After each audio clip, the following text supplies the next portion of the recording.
Chapter 26. Leave. Johnny slept through the whole afternoon and evening. Eleanor looked in on him every now and then to reassure herself that he was all right. She didn't like how pale he was around his mouth and eyes. The next morning she brought him coffee in bed. "Thank you, darling." He sat up painfully, but his color was much better. "Could I please have a bath and then join you?"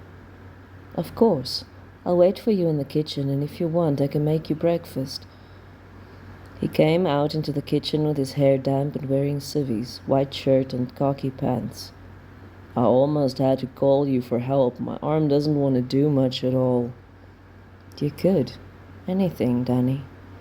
"I should marry you first before asking you to help me dress." He smiled, and she smiled right back.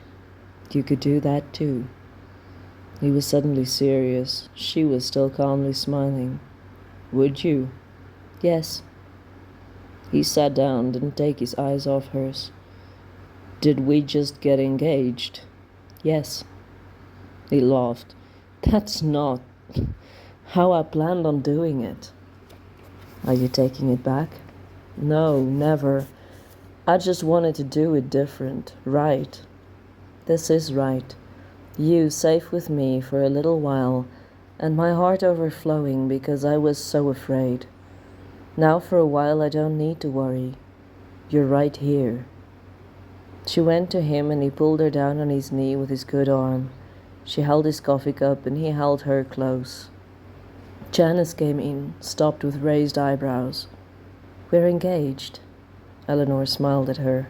"Oh!" Her mouth wide in astonishment.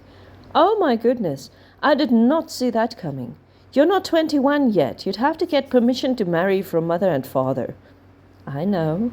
We'll work it all out." "You're not—" "No, Janice, I'm not. I'm just not letting him crash planes around the English countryside without some form of commitment anymore." Janice flushed very bright red. "Right. Well, congratulations. I'm really happy for you two. We must celebrate tonight." She turned on her heels and was gone. "Well, that was interesting." She looked at Danny. He was almost as red as Janice had been. "I'm sorry, my darling." Eleanor laughed. "I don't know what went through Jan's head there. I think just about every thought in the world at once. We really caught her off guard." "We might as well. But you're supposed to take it easy and get well, too, and you're shaking right now." "I just accidentally did the thing that was just about my only big goal for this year. That's an entire year's work accomplished before breakfast." He sobered up.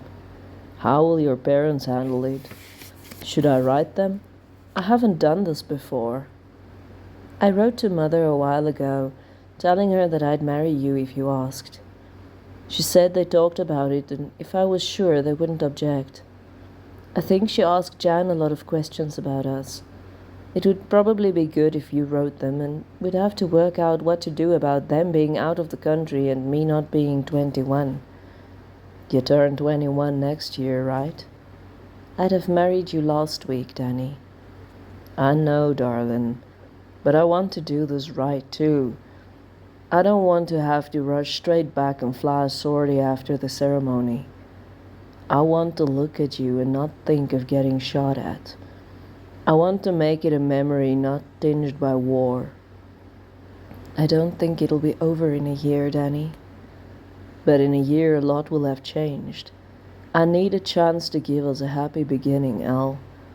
I need to find a way to do it right. Maybe in a year there's a way for your parents to be here. I don't want to marry you and run straight back to war." She couldn't tell him right then that she was afraid of not having the chance to make memories. His eyes begged her to understand. She couldn't look into them and tell him she was scared he wouldn't be here in a year. "I'll take any kind of memory I can have with you."